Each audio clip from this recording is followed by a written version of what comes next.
بسم اللہ الرحمن الرحیم، السلام علیکم۔ یہ کل میرا ایک وائس نوٹ آیا تھا واٹس ایپ گروپس میں، جس میں نے یہ عرض کیا تھا کہ یہ جو قرآن مجید میں سورہ احزاب کی آیت نمبر 6 ہے، جس میں اللہ تبارک و تعالیٰ نے ازواج النبی کو امہات المومنین قرار دیا ہے، اور یہ کہا ہے کہ ازواج النبی جو ہیں، رسول اکرم صلی اللہ علیہ وآلہ وسلم کی جو ازواج ہیں، وہ امت میں مومنین کی مائیں ہیں۔ اور اس کے حوالے سے کل ہم نے ایک ڈسکشن کی تھی اہل سنت اور اہل تشیع کی تفاسیر سے، کہ وہ کہ امت کی ماؤں سے مراد یہ ہے کہ وہ امت کے مردوں کی ماں ہیں، امت کی عورتوں کی ماں نہیں ہے۔ تو اس وائس نوٹ کے حوالے سے ہمارے ایک بھائی نے یہ سوال کیا ہے کہ آپ نے اس آیت کی ایکسپلینیشن تو کی ہے، اس کی تفسیر تو بیان کی ہے، لیکن اس کا شان نزول بیان نہیں کی۔ یعنی یہ آیت کیوں نازل کی گئی تھی، کس کانٹیکسٹ میں نازل کی گئی تھی، کس وجہ سے یہ آیت نازل ہوئی ہے۔ تو آج میں اس حوالے سے گزارش کروں گا کہ یہ جو آیت ہے اس کا شان نزول کیا ہے۔ اس کے ساتھ ساتھ ایک اور آیت بھی ہے، وہ اسی سے ریلیٹڈ ہے، اس لیے میں اس کا بھی ذکر کرنا مناسب سمجھتا ہوں، اور وہ سورہ احزاب کی آیت نمبر 53 ہے۔ سورہ احزاب کی آیت نمبر 53، ان دونوں آیات کا شان نزول ایک ہی ہے، وہ میں ابھی عرض کروں گا آگے چل کر آپ کی خدمت میں۔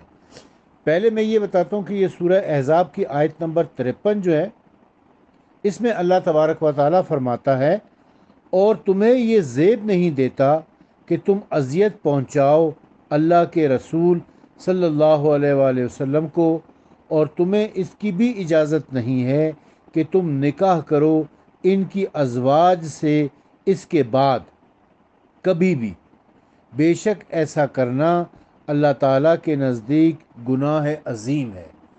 یعنی سورہ احزاب کی آیت نمبر 53 میں اللہ تعالیٰ یہ فرما رہا ہے کہ مومنوں، مسلمانوں، تمہیں یہ زیب نہیں دیتا ہے کہ تم نبی صلی اللہ علیہ وآلہ وسلم کو اذیت پہنچاؤ، اور ان کی ازواج سے ان کے بعد یا کبھی بھی نکاح کرو، بے شک ایسا کرنا اللہ کے نزدیک گناہ عظیم ہے، بہت بڑا گناہ ہے یہ۔ یعنی اگر تم ان کی ازواج سے نکاح کرو گے، امہات المومنین بھی اسی لیے قرار دیا ان کو کہ وہ امت کی مائیں ہیں، یعنی ماں کے ساتھ جس طرح نکاح حرام ہے، اسی طریقے سے رسول اللہ کی ازواج کے ساتھ بھی نکاح حرام ہے، اور اگر کوئی ان کے ساتھ نکاح کرتا ہے تو یہ رسول اللہ کو اذیت دینے والی بات ہے۔ یا اس باب میں اگر کوئی گفتگو کرتا ہے، یعنی اگر کوئی یہ بات کرتا ہے کہ میں ازواج النبی سے نکاح کروں گا، تو یہ بھی رسول اللہ کو اذیت دینے والی بات ہے۔ اور جب یہ اذیت دینے والی آیت ہم اسی سورہ احزاب میں آگے اللہ تعالیٰ نے پھر یہ بھی فرمایا ہے کہ اسی سورہ احزاب میں آگے اللہ تعالیٰ یہ بھی فرماتا ہے کہ بے شک جو لوگ ایذا پہنچاتے ہیں، جو لوگ اذیت پہنچاتے ہیں اللہ اور اس کے رسول کو، اللہ تعالیٰ نے انہیں اپنی رحمت سے محروم کر دیا ہے، دنیا میں بھی اور آخرت میں بھی، اور ان کے لیے تیار کر رکھا ہے رسوا کن عذاب۔ یہ سورہ احزاب کی آیت نمبر 57 ہے کہ بے شک جو لوگ اللہ اور اس کے رسول کو اذیت پہنچاتے ہیں، اللہ تعالیٰ ان کے اوپر لعنت کرتا ہے، انہیں اپنی رحمت سے دور کرتا ہے، اور ان کے لیے رسوا کن عذاب تیار کر رکھا ہے۔ یعنی جو رسول اللہ کو اذیت پہنچائے گا، وہ اس پر اللہ کی اور رسول اللہ کی لعنت ہے، اور آخرت میں اس کے لیے رسوا کرنے والا عذاب ہے۔ اب یہ آیات، ان آیات کا شان نزول کیا ہے، اس حوالے سے علامہ ابو عبداللہ محمد بن احمد بن ابو بکر قرطبی نے، جو اہل سنت کے بہت بڑے عالم ہیں، انہوں نے تفسیر قرطبی کی جلد نمبر 7 صفحہ نمبر 609 میں اسی آیت کی تفسیر میں لکھا ہے کہ اسماعیل بن اسحاق بن محمد بن عبید سے، وہ محمد بن سور سے، وہ معمر سے، وہ قتادہ سے روایت نقل کرتے ہیں کہ ایک آدمی نے کہا اگر رسول اللہ کا وصال ہو گیا تو میں حضرت عائشہ سے نکاح کروں گا۔ تو اللہ تعالیٰ نے اس آیت کو نازل فرمایا کہ نبی کی ازواج تمہاری مائیں ہیں، یعنی نبی کی ازواج تمہاری مائیں ہیں کا شان نزول کیا ہے کہ ایک امت میں سے، صحابہ میں سے ایک شخص نے یہ کہا تھا کہ جب نبی صلی اللہ علیہ وسلم کا انتقال ہو جائے گا تو میں ان کی زوجہ حضرت عائشہ سے شادی کروں گا۔ تب اللہ تعالیٰ نے یہ آیت نازل کی کہ نبی کی ازواج تو تمہاری مائیں ہیں، ماں کے ساتھ کیسے نکاح کرو گے؟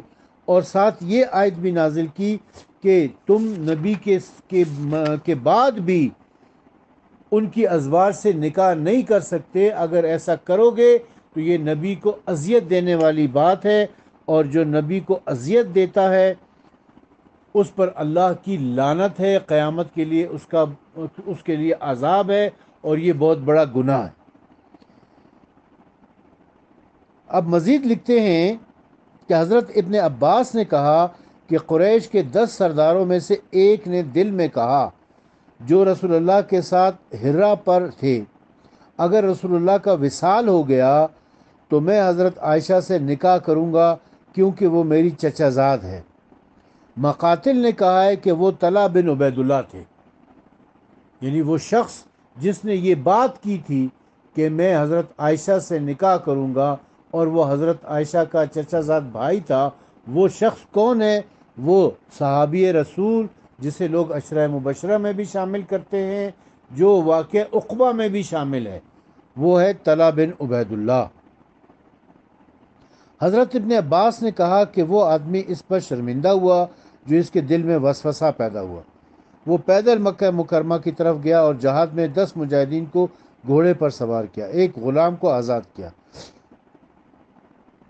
ابن عطیہ نے کہا ہے کہ یہ روایت کی گئی ہے کہ یہ آیت اس لیے نازل ہوئی کہ کسی صحابی نے کہا کہ اگر رسول اللہ کا وصال ہوا تو میں حضرت عائشہ سے عقد نکاح کروں گا۔ یہ بات رسول اللہ تک پہنچی تو رسول اللہ کو اس سے اذیت پہنچی۔ حضرت ابن عباس نے صحابی کا کنایتاً ذکر کیا ہے۔ مکی نے معمر سے روایت نقل کی ہے کہ وہ طلحہ بن عبید اللہ تھے، یعنی یہ طلحہ بن عبید اللہ صحابی رسول ہیں جو حضرت عائشہ کے چچا زاد بھائی بھی ہیں۔ وہ کہتے ہیں کہ میں رسول اللہ کی بعد حضرت عائشہ سے نکاح کروں گا۔ اس پر اللہ تعالیٰ نے یہ آیات نازل فرمائی کہ ازواج النبی امت کی مائیں ہیں، تم رسول کے بعد بھی ان سے نکاح نہیں کر سکتے ہو، اگر ایسا کرو گے تو یہ بہت بڑا گناہ ہے، اور یہ رسول اللہ کو اذیت دینے والی بات ہے، اور جو رسول اللہ کو اذیت دیتا ہے اس پر اللہ کی بھی لعنت ہے، اللہ کے رسول کی بھی لعنت ہے، اور قیامت کے دن اس کے لیے شدید عذاب ہے۔ علامہ جلال الدین ابو بکر سیوطی نے تفسیر در منصور کی جلد نمبر 5 میں صفحہ نمبر 604 کے اوپر چند روایات لکھی ہیں جو میں ابھی آپ کی خدمت میں پیش کرتا ہوں۔ فرماتے ہیں کہ امام ابن ابی حاتم نے اور ابن مردویہ نے حضرت ابن عباس سے روایت نقل کی ہے کہ یہ آیت ایک ایسے آدمی کے بارے میں نازل ہوئی جس نے نبی کریم صلی اللہ علیہ وآلہ وسلم کی ایک زوجہ سے آپ کے بعد شادی کا ارادہ کیا۔ سفیان نے کہا کہ علماء نے ذکر کیا ہے کہ وہ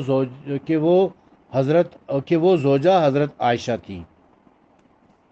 امام ابن مردویہ نے حضرت ابن عباس سے روایت نقل کی ہے کہ ایک آدمی نے کہا کہ اگر رسول اللہ کا وصال ہو گیا تو میں حضرت عائشہ سے ضرور شادی کروں گا، تو اللہ تعالیٰ نے اس آیت کو نازل فرمایا۔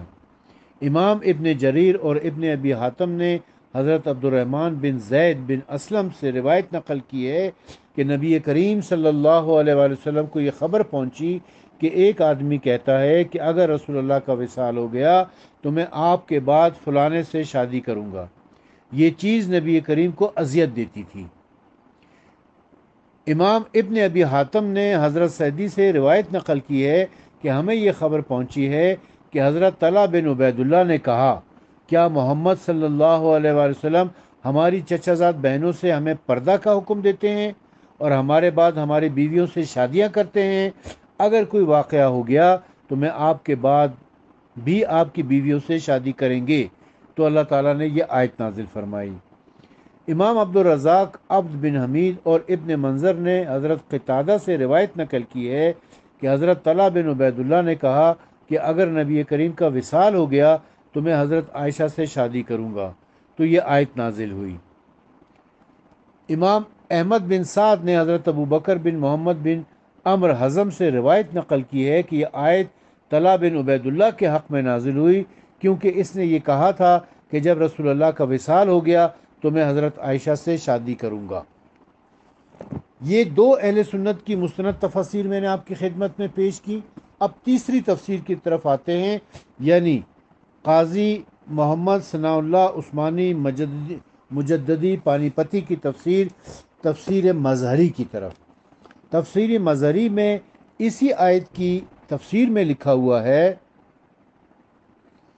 کہ ابن ابی حاتم نے حضرت ابن عباس سے روایت بیان کی ہے کہ اس آیت کا نزول اس شخص کے متعلق ہوا جس نے کہا تھا کہ رسول اللہ کے بعد میں آپ کی کسی بیوی سے نکاح کر لوں گا۔ سفیان نے کہا کہ ایسی بات حضرت عائشہ کے متعلق کہی گئی تھی۔ صدی کا بیان ہے کہ ہم کو اطلاع ملی کہ طلحہ بن عبید اللہ نے کہا کہ کیا محمد ہماری چچا کی بیٹیوں سے تو ہمارا پردہ کرا رہے ہیں اور ہمارے بعد ہماری بیویوں سے خود نکاح کر لیتے ہیں؟ اگر کوئی ایسی ویسی بات ہو گئی تو ہم ان کے بعد ان کی بیویوں سے نکاح کریں گے۔ اس پر یہ آیت نازل ہوئی۔ ابن سعد نے ابو بکر بن محمد بن عمر بن حزم کی روایت سے لکھا ہے کہ یہ آیت طلحہ بن عبید اللہ کے بارے میں اتری۔ طلحہ نے کہا تھا کہ جب رسول اللہ کی وفات ہو جائے گی تو عائشہ سے نکاح کر لوں گا۔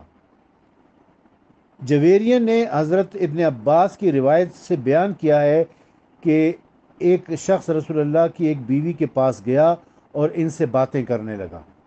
یہ شخص ان کی بیوی کی چچا کا بیٹا تھا۔ رسول اللہ نے فرمایا، آج کے بعد اس جگہ نہ کھڑے ہونا۔ اس شخص نے کہا، وہ میرے چچا کی بیٹی ہے، خدا کی قسم نہ میں نے اس سے کوئی بری بات کہی ہے نہ اس نے مجھ سے کوئی بری بات کہی ہے۔ رسول اللہ نے فرمایا، اللہ سے زیادہ کوئی غیرت مند نہیں اور مجھ سے زیادہ کوئی غیرت والا نہیں۔ وہ شخص چلا گیا اور جانے کے بعد کہا، مجھے میری چچا کی بیٹی سے بات کرنے سے روکتے ہیں، اس کے بعد میں اس سے ضرور نکاح کروں گا۔ اس پر یہ آیت نازل ہوئی۔ بغوی نے لکھا ہے کہ معمر نے زہری کی روایت سے بیان کیا ہے کہ عالیہ بنت زبیان نے ایک شخص سے نکاح کر لیا تھا اور اس کے پیٹ سے اس شخص کی اولاد بھی ہوئی تھی۔ عالیہ وہی عورت تھی جس کو رسول اللہ نے طلاق دی تھی، اور یہ واقعہ پہلے کا ہے جبکہ رسول اللہ کی بیویوں سے نکاح کی ممانعت نہیں ہوئی تھی۔ بیضاوی نے لکھا ہے کہ حرمت نکاح ازواج سے وہ عورت مستثنیٰ ہے جس کو بغیر قربت کے رسول اللہ نے طلاق دی ہے۔ یہ بھی روایت ہے کہ حضرت عمر کے زمانہ خلافت میں اشعث بن قیس نے متازیہ جوینیہ کلبیہ سے نکاح کر لیا۔ حضرت عمر نے اس کو سنسار کرنے کا ارادہ کیا، لیکن آپ کو بتایا گیا کہ مستحضہ کو رسول اللہ نے بغیر صحبت کے چھوڑ دیا تھا۔ حضرت عمر نے یہ بات سن کر اشعث کو چھوڑ دیا، اور حضرت عمر کو اس فیصلے کے خلاف کسی نے کچھ نہیں کہا۔ مستحضہ پناہ طلب کرنے والی، اس کا نام جوینیہ کلبیہ تھا۔ رسول اللہ نے اس کی طرف ہاتھ بڑھایا تو اس نے کہا کہ میں آپ سے اللہ کی پناہ مانگتی ہوں۔ حضور نے یہ سنتے ہی اس کو چھوڑ دیا۔ یہ تفسیر مظہری تھی۔ اب ہم آتے ہیں تفسیر کوثر کی طرف، جو کہ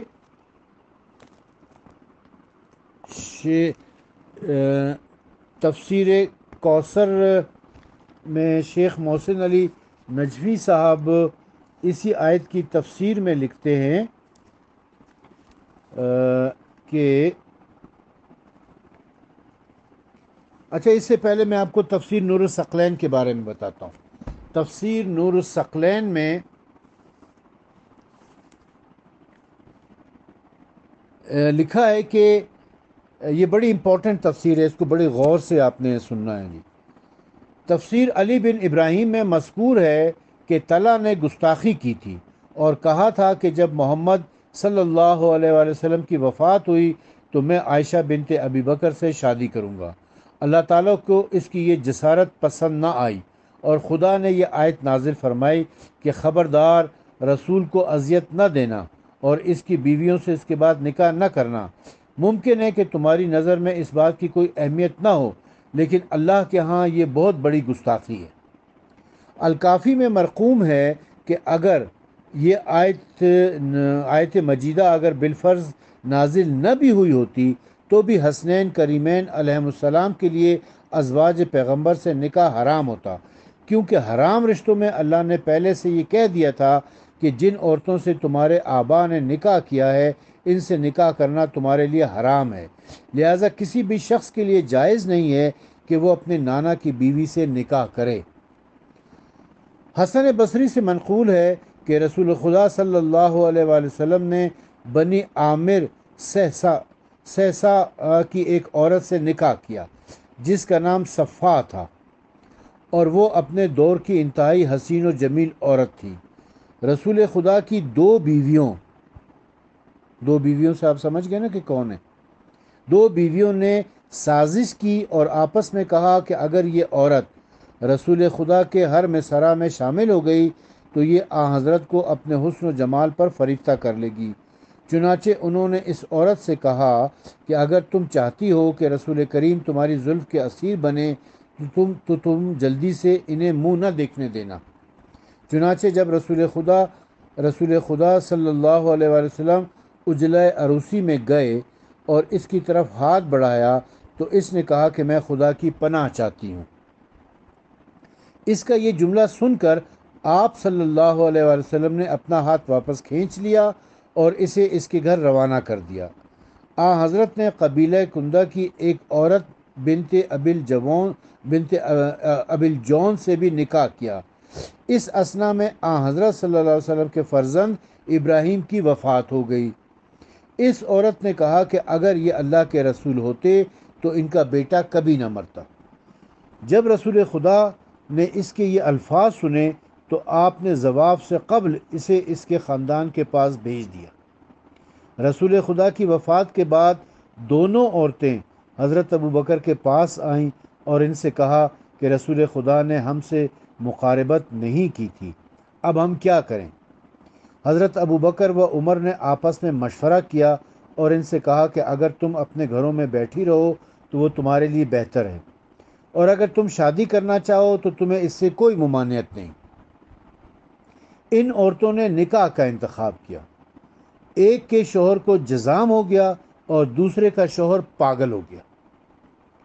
عمر ابن ازنیہ کا بیان ہے کہ میں نے یہ روایت زرارہ اور فضیل کے سامنے بیان کی تو انہوں نے مجھے حضرت امام محمد باقر علیہ السلام کا یہ فرمان سنایا کہ لوگ اتنے ظالم ہیں کہ انہوں نے رسول خدا کے بعد ان کی ازواج سے نکاح کیا تھا۔ پھر امام نے عامریہ اور کندیہ کا تذکرہ کیا۔ پھر امام نے فرمایا اگر ایک شخص کسی عورت سے نکاح کرے اور وہ اس کی مقاربت سے قبل طلاق دے دے تو وہ مطلقہ عورت اس شخص کے بیٹے کے لیے حلال نہیں ہے۔ لیکن لوگوں نے تو حضرت کی اتنی بے حیا نہیں کی تھی۔ رسول خدا کی بیوی سے نکاح کرنا اتنا ہی حرام ہے جتنا کہ ماں سے نکاح کرنا حرام ہے۔ اب یہ 4 تفاسیر سے میں نے آپ کو پڑھ کے سنایا۔ یہ جو آیات آپ کی خدمت میں پیش کی تھی کہ اللہ تعالیٰ نے ازواج النبی کو امہات المومنین یعنی مومنین کی مائیں قرار دیا ہے، اور یہ کہا ہے کہ رسول خدا کے بعد بھی ان سے نکاح نہیں کرنا کیونکہ یہ رسول خدا کو اذیت دینے والی بات ہے اور یہ بہت بڑا گناہ ہے۔ اور یہ کہ جو رسول خدا کو اذیت دیتا ہے اللہ اور اللہ کے رسول کی اس کے اوپر لعنت ہے اور قیامت کے دن اس کے لیے سخت عذاب ہے۔